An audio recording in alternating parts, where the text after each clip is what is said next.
हम लोग अक्सर यहां बैठकर आपको कहते हैं कि मोदी सरकार ध्यान बंटाती है। रोज नए शिगुफे छोड़ना, रोज नए इवेंट्स करना, रोज हेडलाइन मैनेजमेंट करना। तो सवाल उठता है और बड़ा जायज और वाजिब सवाल है, वो क्यों करती है? किस मुद्दे से ध्यान बटाने के लिए किया जाता है? बताया कुछ जाता है, वो तो दिख रहा है टीवी पर और सोशल मीडिया पर कि क्या दिखाना चाह रहे हैं, क्या छिपाना चाह रहे हैं, वो बहुत अहम सवाल हो जाता है। अभी पिछले हफ्ते, ये पूरा हफ्ता जो गया, जो कल खत्म हुआ, G20 का पूरा एक शोरगुल मचाया जा रहा था। G20 का इधर शोरगुल था, सब कुछ ढका जा रहा था, सब कुछ छिपाया जा रहा था। तो हमने पता लगाया कि साहब क्या क्या छिपाया जा रहा है। तो G20 की आड़ में LG 420 छिपाया जा रहा था। जम्मू कश्मीर में चुनाव नहीं हो रहे हैं, सीधे सीधे केंद्र सरकार का नुमाइंदा वहां LG है, नाम उनका मनोज सिन्हा जी है। अक्सर खबरों में बने रहते हैं और कोई अच्छी खबरें नहीं होती। कभी किसी फ्रॉड से 25 लाख का लोन ले लेते हैं किताबों पर। और अब जो मामला सामने आया है वो और ज्यादा गंभीर है। 13,000 करोड़ रुपए का गबन का भ्रष्टाचार, जल शक्ति या जल जीवन, जो भी आप उसको नाम देना चाहें। और तो और एक अधिकारी जो कि दलित परिवार से आता है, गुजरात काडर का है, डेपुटेशन पर जम्मू कश्मीर में है, नाम अशोक परमार है, IAS है, विसल ब्लोअर है। वो लगातार चिट्ठियां लिखता है, लगातार फ्लैग करता है, लगातार ध्यान आकर्षित करता है प्रशासन का कि साहब ये गलत हो रहा है, बिना टेंडर के हो रहा है, बिना प्रक्रिया का अनुकरण किए हो रहा है। साल में 4-4, 5-5 बार उसका हस्तांतरण हो जाता है, उसका स्थानांतरण हो जाता है, उसका ट्रांसफर हो जाता है। 4-4 बार। न केवल उसका स्थानांतरण होता है, उसको भरी मीटिंग में स्वयं LG द्वारा अपमानित किया जाता है। विसल ब्लोअर के साथ तो ये हालत। और जिन अधिकारियों का वो नाम लेता है, उन अधिकारियों को प्रमोशन मिल रही है। तो अब आपको समझ में आता है कि ये हेडलाइन मैनेजमेंट क्यों किया जा रहा है, क्यों ये इवेंट मैनेजमेंट होता है, क्यों आपके मालिकों पर इतना दबाव होता है कि साहब ये नहीं, ये चलाओ। इतने फोन तो आपको अपनी धर्मपत्नी नहीं करती होगी, या आप अपनी धर्मपत्नी को नहीं करते होगे जितने फोन हरेन जोशी के आ जाते हैं आपके मालिकों के पास। कभी सुना है अपने? हर 1 घंटे में मैसेज आ रहा है, ये हेडलाइन ये ठीक नहीं है, इसमें कॉमा ठीक नहीं, इसमें फुल स्टॉप ठीक नहीं, इसमें उसका नाम गलत है। इतना हस्तक्षेप अगर मीडिया में हो रहा है तो अब समझ लीजिए कि क्यों हो रहा है। वो नहीं चाहते कि आप इस तरह के जो कांड हो रहे हैं वो जनता के सामने आए, वो मीडिया ऐसे स्कैम्स को, ऐसे घपलों को, ऐसे भ्रष्टाचार को सबके सामने लाए। घोटाले की एक क्रोनोलॉजी है जो मेरे सहयोगी संजीव थोड़ी देर बाद आपको सर्कुलेट करेंगे। बहुत सारे एनेक्शर्स हैं उसमें, फाइल नोटिंग्स हैं, सब कुछ है इसमें। तकनीकी मंजूरी और प्रशासनिक अनुमोदन के बगैर कैसे निविदा टेंडर निकाला जाता है, ये सारे मिनट्स हैं, सब कुछ इसमें है। और कैसे इंजीनियर्स की और अधिकारियों की जो कि शामिल हैं इस कांड में, उनको प्रमोशन दिया जाता है, उसको सही जगह पर उनको बैठाया जाता है, और जो जानकारी सार्वजनिक करना चाहता है उसको प्रताड़ित किया जा रहा है। अनियमितताएं बाहर न आए उसके लिए योजनाओं को बांट दिया जाता है। क्लब करने की जगह अलग अलग कर दिया जाता है। और कॉम्पोजिट टेंडर की एक प्रथा थी, उसको कैसे त्याग दिया जाता है, वो सारा खुलासा ये जो अशोक परमार हैं इन्होंने सार्वजनिक किया, विसल ब्लोअर बने। उनके साथ क्या हुआ मैंने आपको बताया ही है।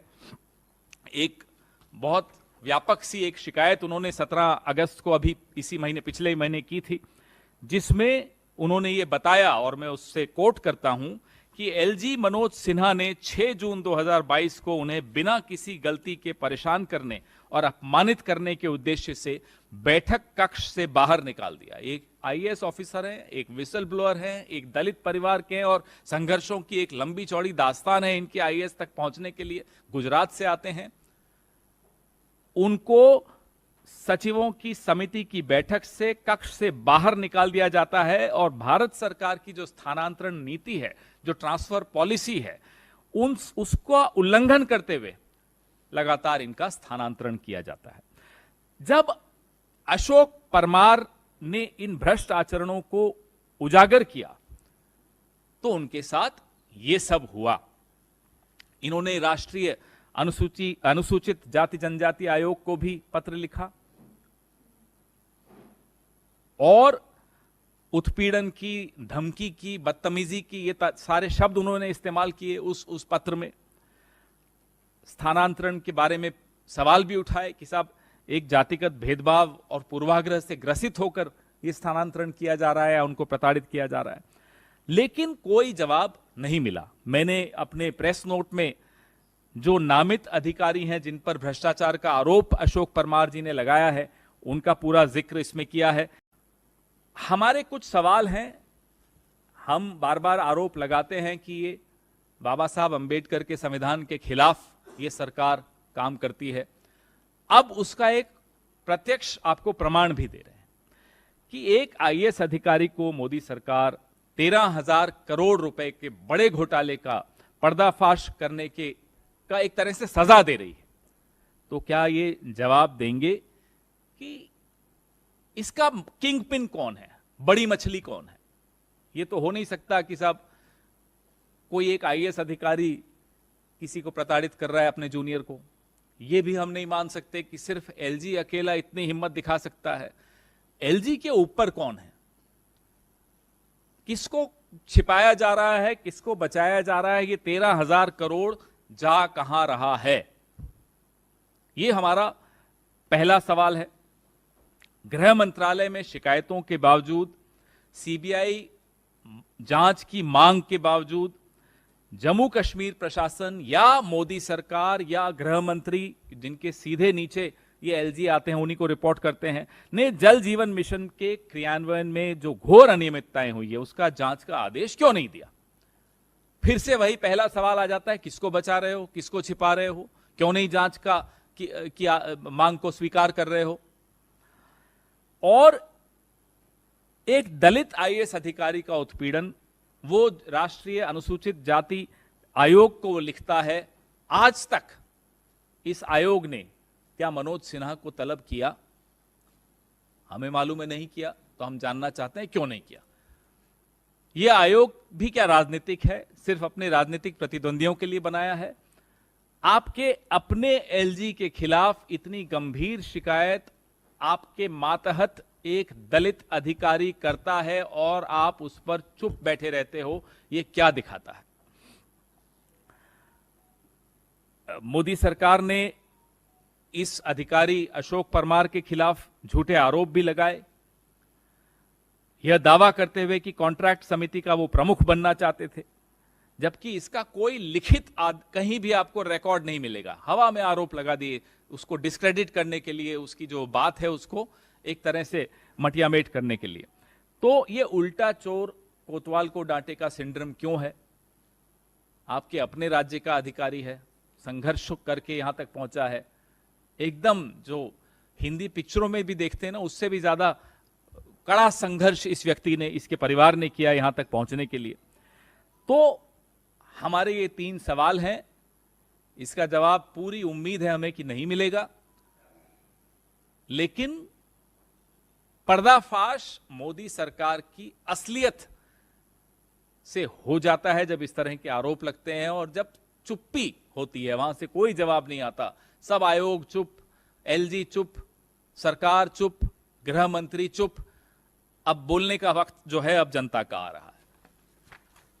जल जीवन मिशन जो परियोजना है, केंद्र सरकार की परियोजना है, उसमें ये घोटाला हुआ और जिस विसल ब्लोअर ने इस घोटाले का पर्दाफाश किया उसको सजा दी जा रही है, उसको बार बार उसका स्थानांतरण किया जा रहा है, और जिसको उसने नामजद किया, जिन अधिकारियों को, उनको प्रोटेक्शन दिया जा रहा है, उनको पूरा बचाया जा रहा है।